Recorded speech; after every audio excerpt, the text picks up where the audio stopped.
அன்பர்களே, நண்பர்களே, உங்கள் பாலுவின் இனிய காலை வணக்கம். இன்று அதாவது 25 பிப்ரவரி 2024 மாசி மாதம் 13ஆம் தேதி ஞாயிற்றுக்கிழமை, பிரதமை திதி, பூர நட்சத்திரம். இன்று ராகு காலம் சாயங்காலம் 4:30 6 வரை, யமகண்டம் 12 1 வரை, நல்ல நேரம் காலை 6 7 வரை, சாயங்காலம் 3 4 வரை. இன்றைக்கி அணிய வேண்டிய துணி பிங்க் அல்லது மெரூன். ஆமாம், போடக்கூடாதது கருப்பு அல்லது நீலம்.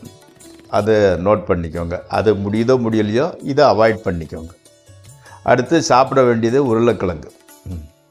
சந்திராஷ்டிரமம் மகர ராசிக்காரர்களுக்கு. இப்பொழுது நாம் 12 ராசிகளுக்கு உண்டான பலன்களை சொல்வோம்.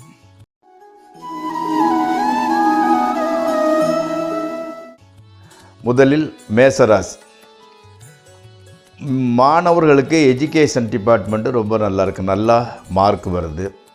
அதே மாதிரி ஹையர் எஜுகேஷனுக்கு ஃபாரின் போகணும்னு ட்ரை பண்ணியிருக்கிறவங்களுக்கு அந்த சூழ்நிலை சிச்சுவேஷன் வந்து சேருது. கண்டிப்பாக நீங்கள் வெளிநாட்டுக்கு போகலாம், மனதை தளர விடாதீர்கள். அம்மாவுக்கு மட்டும் உடம்பு அப்பப்போ சின்ன சின்ன பிரச்சனைகளை கொடுத்துக்கிட்டு இருக்குது. மற்றபடி வீடு மொத்தம் மகிழ்ச்சியாக தான் இருந்துக்கிட்டு இருக்குது. நீங்கள் டிஸ்டர்பன்ஸ் இல்லாத தூக்கம், நிம்மதியாக தூங்குறீங்க. ஓகே. அடுத்து ரிஷபராசி. வீடு மாறுறீங்க, அதாவது சேஞ்ச் பண்ணணும்னு நினச்சிக்கிட்டு இருக்கிறீங்க. அந்த வீடு மாற்றங்கள் நடக்கிறது. வீட்டில் தோட்டம் மாதிரி காய்கறி எல்லாம் போடுறதுக்கு பிளான் பண்ணிக்கிட்டீங்க. அதுக்குண்டான ஏற்பாடுகளை பண்ணுறீங்க. ஆமாம். அதே மாதிரி தொழில் லெவலில் சேஞ்ச் ரொம்ப நாளாக ட்ரை பண்ணிக்கிட்டு இருக்கீங்க. இப்போது அந்த சேஞ்ச் வந்திருக்குது. ஆமாம். அதே மாதிரி பணவரவு எதிர்பார்த்த மாதிரி நல்லபடி வந்துக்கிட்டு இருக்கு. சின்ன சின்ன பிரயாணம், ஷார்ட் டிஸ்டன்ஸ் போயிட்டு வர்றீங்க. உங்களோட தம்பி அல்லது தங்கச்சி, இளைய சகோதரம்னு சொல்லுவாங்க இல்லையா, அவங்க புதுசாக வாகனம் வாங்குகிறாங்க. ஓகே. அடுத்து மிதுன ராசி. வாகனம் ஸ்லோவாக போங்க, ரொம்ப ஸ்பீடாக போகணும். 8ல் செவ்வாய் இருக்கிறனால விபத்துகளுக்கு சான்சஸாக இருக்குது. எதுக்கு நம்ம இடம் கொடுக்கணும்? அதனால் மெதுவாகவே செல்லுங்கள். அதாவது எதிர்பார்த்த பணம் வர்றதில் கொஞ்சம் டிலே வரும், கொஞ்சம் லேட் ஆகுது. புதிய நபர்களை சந்திக்கக்கூடிய வாய்ப்பு வருது, சந்திக்கிறீங்க.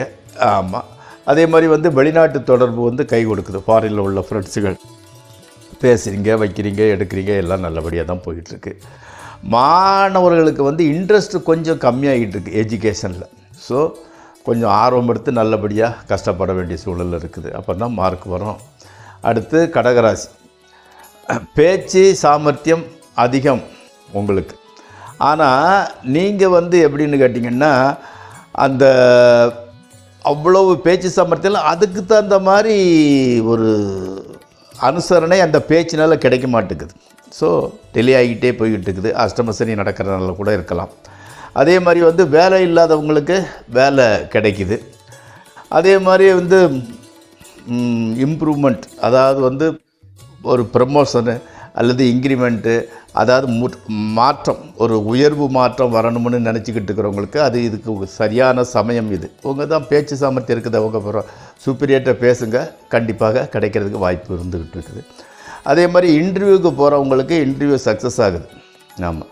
அதாவது தியரி என்னென்னா, இந்த ராசிக்காரங்களுக்கு வேலை சம்மந்தப்பட்ட விஷயங்கள் எல்லாம் சக்ஸஸ்ஃபுல்லாக போய்கிட்டு இருக்குது. இப்போது இன்டர்வியூவில் வேலை செலக்ட் ஆகிட்டீங்க, ஆனால் அப்பாயின்மெண்ட் ஆர்டர் வர்றதுக்கு மட்டும் கொஞ்சம் டிலே ஆகுது. கண்டிப்பாக வந்துடும், கவலைப்பட வேண்டாம். அடுத்து சிம்மராசி. நல்ல செலவுகள் சேருது. நல்ல செலவுகள் செலவழிக்கிறனால தப்பு இல்லை, சேருது. அதே மாதிரி மெடிசன், கெமிக்கலு, லெதரு, பிளாஸ்டிக் இந்த மாதிரிப்பட்ட சம்மந்தப்பட்ட தொழிலில் இருக்கிறவங்களுக்கு நல்லா எல்லாமே நல்லா போகுது. ஆமாம். பேச்சில் இப்போ ஒரு மெச்சூரிட்டி மைண்டு ஒருவேளை நான் சொல்லி வந்துடுச்சோ நம்ம தெரியல, சிம்மராசிக்காரங்களுக்கு பேச்சில் ஒரு முதிர்ச்சி தென்படுகிறது. ஓகே. அதே மாதிரி இந்த ஷூ போடும்போது நல்லா ஷூவை உதறிக்கிட்டு போடுங்க. ஏன்னா அதுக்குள்ளேருந்து ஏதாவது சின்ன சின்ன பூச்சிகள் காலில் கடிச்சு காலில் அதனால் அரிப்பு, வீக்கம் வர்றதுக்கு உண்டான வாய்ப்பு இருந்துக்கிட்டு இருக்குது. அதனால் ஷூ போடும்போது ஜாக்கிரதையாக போடுங்க. அவ்வளோதான். அடுத்தால கன்னியாராசி. ஓட்டப்பந்தயத்தில் வெயிட்டை தூக்கிட்டு ஓடுற மாதிரி இருக்குது உங்களோட இது. எவ்வளோ தான் கஷ்டப்படுறீங்க, அதுக்கு தகுந்த மாதிரி ரிசல்ட்டு கிடைக்க மாட்டேங்குது.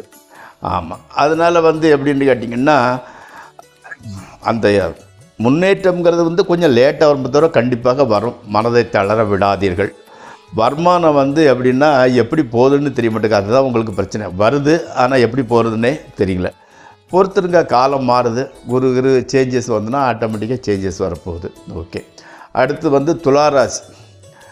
அதாவது வந்து சரியாத லாபம் வராத தொழிலில் கூட லாபம் வர ஆரம்பிக்கும். லாபத்தை நோக்கி உங்களோட தொழில் பிரயாணம் செய்கிறது.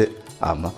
ஹோட்டல் சம்மந்தப்பட்டது அல்லது ரைஸு சம்மந்தப்பட்ட பிஸ்னஸ் ஆரம்பிக்க நினைக்கிறவங்க தாராளமாக ஆரம்பிக்கலாம். புதுசாக ஸ்டார்ட் பண்ணணும்னு நினைக்கிறீங்க, செய்யலாம். ஆமாம். கணவன் மனைவியோட ரிலேஷன்ஷிப்பு நல்லா இருந்துக்கிட்டு இருக்குது. சுகபோகன ஜீவம்னு சொல்லுவாங்க. இன்றைக்கி அதுதான் நடக்குது. நேரத்துக்கு சாப்பிட்றது, நேரத்துக்கு தூங்குறது, எல்லாரையும் நல்லபடி சண்டை சச்சரவு போடாமல் இருக்கிறது, இன்றைக்கி எல்லாமே நல்லபடியாக நடக்கிறது. அடுத்து விருச்சிக ராசி. வெளிநாட்டு வாய்ப்புகள் வந்து சேருது, உங்களுக்கு ஆஃபர் வருது. ஆமாம். பர்டிகுலரில் இம்போர்ட் எக்ஸ்போர்ட் பண்ணுறவங்களுக்கு நல்ல லாபம் கிடைக்குது. அதாவது வெளிநாட்டு தொடர்பு உடையவங்களுக்கு, இம்போர்ட் எக்ஸ்போர்ட் பிஸ்னஸ் பண்ணுறவங்களுக்கு அதன் மூலமாக நல்ல லாபம் கிடைக்கிறது. மாமூலாக ஓயாத அலைச்சல் தான் உங்களுக்கு. ஆனால் கூட மனசில் வந்து உற்சாகம். ஏன்னா அலைஞ்சால் கூட அதுக்கு தகுந்த மாதிரி காரியம் நடக்கிறனால உற்சாகத்தோடு தான் அலைஞ்சிக்கிட்டு இருக்கிறீங்க. விநாயகர் தரிசனம் நல்லதை கொடுக்கும். அதனால் எப்போ உங்களுக்கு கேப் கிடைக்கும், விநாயகரை தரிசனம் பண்ணிவிட்டு வாங்க. அதே மாதிரி வந்து பக்தி பாடல்களை நீங்களே போட்டு கேட்டுக்கிட்டு இருக்கிறீங்க சாயங்காலம் நேரம், நல்லது செய்யுங்கள். அடுத்து தனுசு ராசி. உடலில் இருந்த இந்த சிறு சிறு பிரச்சனைகள்லாம் வந்து சரியாயிருது. ஆமாம். தாய் அம்மாவுக்கு மாற்றம் இந்த கைகால் வலி வருது. அரசாங்க உயரதிகாரி அல்லது வந்து அரசியலில் உள்ளவங்களை சந்திக்க வேண்டிய சூழ்நிலை வருகிறது. சந்திச்சு பசுக்கு அதனால் மாற்றங்கள், நல்ல மாற்றங்கள்லாம் நடக்குது. அதனால் பயம் ஒன்றும் கிடையாது. அதாவது வந்து உங்களுக்கு வந்து உற்சாகம், பெரிய ஆளை சந்திக்க போகிறோம், அன்றைக்கி அதை செய்ய போகிறோம், இதை பறிச்சுன்னா மனசில் வந்து உற்சாகம் வந்து ஜாஸ்தியாக இருந்துக்கிட்டு இருக்குது. அந்த ஸ்கூல் லெவலில் உள்ள பசங்க ஸ்டூடெண்ட்ஸுக்கு வந்து எஜுகேஷன் வந்து நல்லா வருது. ஆமாம். அடுத்து மகர ராசி. திருமணத்திற்கு தடங்கள். கல்யாணம் பொண்ணு பார்க்குறோம், அல்ல பொண்ணு வீட்டுக்காரங்கள் தான் மாப்பிள்ளை பார்த்துக்கிட்டே இருக்காங்க, தடங்களாக ஆகி போட்டுருக்கு. ஆல்ரெடி மேரேஜ் ஆனவங்களுக்கு ஹஸ்பண்ட் அண்ட் ஒய்ஃபு கொஞ்சம் செப்பரேஷன், சண்டை போட்டுட்டு தான் போகணும்னு இல்லையா, ஏதோ அம்மா அப்பா பார்க்க போயிருக்கலாம் அல்லது வேறு காலத்தில் கொஞ்சம் பிரிஞ்சிருக்க வேண்டிய சூழ்நிலை அட் ப்ரெசண்ட். ஆமாம். அதே மாதிரி வந்து மாணவர்கள் வந்து ரொம்ப இன்ட்ரெஸ்டாக படிக்கிறாங்க. விளையாட்டு போட்டியில் கலந்துக்கிட்டவங்க கண்டிப்பாக ஜெயிப்பாங்க. அந்த மாதிரி ஜெயிக்கிறதுக்கு உண்டான வாய்ப்புன்னு இருக்குது. ஸ்மோக்கிங் ஹேபிட்ஸ், புகைப்பிடிக்கும் பழக்கம் உள்ளவங்க வந்து அதை கம்மி பண்ணிக்கோங்க. ஏன்னா தொண்டையில் வந்து ஒரு கரகரப்பு மாதிரி வந்துக்கிட்டு இருக்குது. அடுத்து கும்பராசி. மற்றவர்களின் கெட்ட ஆலோசனையை கேட்டு உங்கள் மனைவி நடந்து கொள்வதால் குடும்பத்தில் பிரச்சனை. நல்ல ஆலோசனையை கேட்டால் ஒன்றும் பிரச்சனை இல்லை, கெட்ட ஆலோசனையை கேட்டு நடந்துக்கிட்டதுனால குடும்பத்தில் வேண்டாத பிரச்சனைகள் வந்துக்கிட்டு இருக்குது. அதனால் வந்து எப்படின்னா உங்களுக்கே அது மைண்டு தெரியுது, வீட்டுக்குள்ளே நுழைஞ்ச உடனே டென்ஷன் வந்துடுது. ஆமாம். கோயிலுக்கு போகணும்னு நினைக்கிறீங்க, ஆனால் போக முடியறதில்லை, சூழல் அப்படி இருந்துக்கிட்டு இருக்குது. காலையில் வந்து காக்காவுக்கு தீனி போட்டு பழகிக்கோங்க. அதே மாதிரி வீட்டுக்கு ஏற்றால சுற்றுற நாய்களுக்கு கூட பிஸ்கட் அது இது வாங்கி போட்டிங்கன்னா இந்த டென்ஷன், இந்த மாதிரிப்பட்ட கிரகங்கள்னால் வரக்கூடிய பிரச்சனைகள் வந்து கண்ட்ரோல் ஆகுது. அடுத்து மீனராசி. அதாவது வந்து தாய் வழி சுற்றத்தினுடன் உரசல் போக்கு, சொந்தக்காரங்கிட்ட சண்டை, அது கூட அம்மா வழி ரிலேஷனோட சண்டை வந்துக்கிட்டு இருக்குது. கடன் தொல்லை வந்து பெரிய அளவுக்கு இல்லை, அது கம்மியாக தான் இருந்துக்கிட்டு இருக்குது. பக்கத்து வீட்டுக்காரங்கிட்டலாம் நல்ல பேர் வாங்குறீங்க, ஆனால் மனசில் மட்டும் உற்சாகம் கொஞ்சம் கம்மியாக தான் இருக்குது. மனைவியோட வெளியே போயிட்டு வாங்க, எல்லாம் சரியாயிடும். கண்டுபிடிக்க முடியாத உடல் பிரச்சனை உங்கள் மனைவிக்கு இருந்துக்கிட்டு இருக்குது. ஸோ அவங்கக்கிட்ட டாக்டர்கிட்ட போய், நல்ல டாக்டரை போய் செக்கப் பண்ணிக்கோங்க. இத்துடன் இந்த 12 ராசிக்கு உண்டான பலன்களை முடித்து கொள்கிறேன். நண்பர்களே, அன்பர்களே, இந்த நிகழ்ச்சி உங்களுக்கு விருப்பமுடையதாக இருந்தால், இன்ட்ரெஸ்டாக இருந்தால் அதை சப்ஸ்கிரைப் செய்யவும், உங்கள் நண்பர்களுடன் சேர்ந்து பகிர்ந்து கொள்ளவும். அடுத்து ஜோதிடம் சம்பந்தப்பட்ட சில விஷயங்களை அலசுவோம்.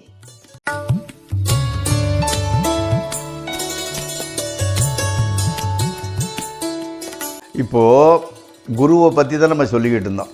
குரு டாமினேஷன், குரு அம்சத்தில் பிறந்திருக்கிறாங்க, தனுசு லக்னம் அல்லது மீன லக்னத்தில் பிறந்திருக்கிறாங்க. குரு நல்லா இருக்குன்னா கொஞ்சம் ஃபேட்டி பாடி, கனத்த உடல்னு சொல்லுவாங்க. அதே சமயத்தில் அழகு, பர்சனாலிட்டி. கண்கள் வந்து பொன்னிற கண், அதாவது வந்து பிளாக்காக இருக்கும். நிறைய இருக்கு இல்லையா, கண்ணுன்னா பிளாக் கலர் சாம்பல், இது கொஞ்சம் பொன் கலர் மாதிரி இருந்துக்கிட்டு இருக்கும் கண். அதே சமயத்தில் அந்த கண்ணில் வந்து ஒளி பிரைட்னஸ் வந்து நல்லா இருந்துக்கிட்டு இருக்கும். ஆமாம். அதே சமயத்தில் இந்த குரு அம்சத்தில் பிறந்தவங்கள அறச்சிந்தனை நேர்மையாக நடக்கிறவங்க, அந்த குறுக்கோளியில் போகிறது தெரியாது, அந்த மற்றவங்களுக்கு கொண்டு இறக்கப்படக்கூடிய மனம் உடையவங்க.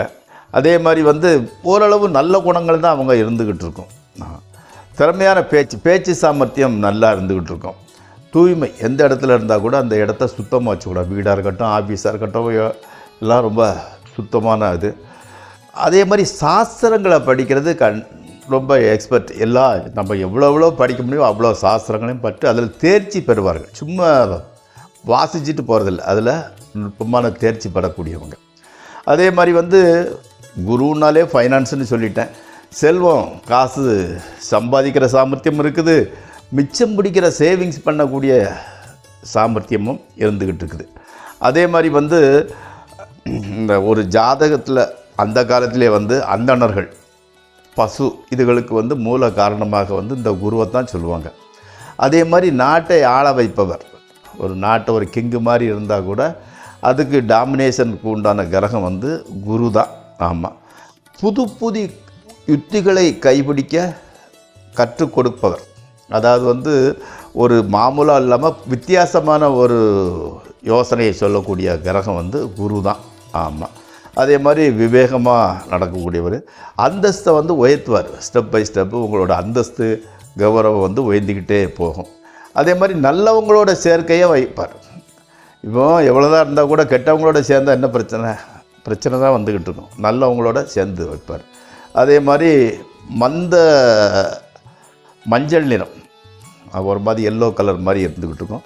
மந்தகாச முகம்னு சொல்லுவாங்க, அதாவது புன்னகை பூத்த முகம், எப்பவுமே சிரிச்ச ஃபேஸ், ஸ்மைலிங் ஃபேஸ்ன்னு சொல்லுவாங்க இல்லையா, அதே தான். அதே மாதிரி இனிப்பு பிரியர், ரொம்ப ஸ்வீட், ரொம்ப இஷ்டம்.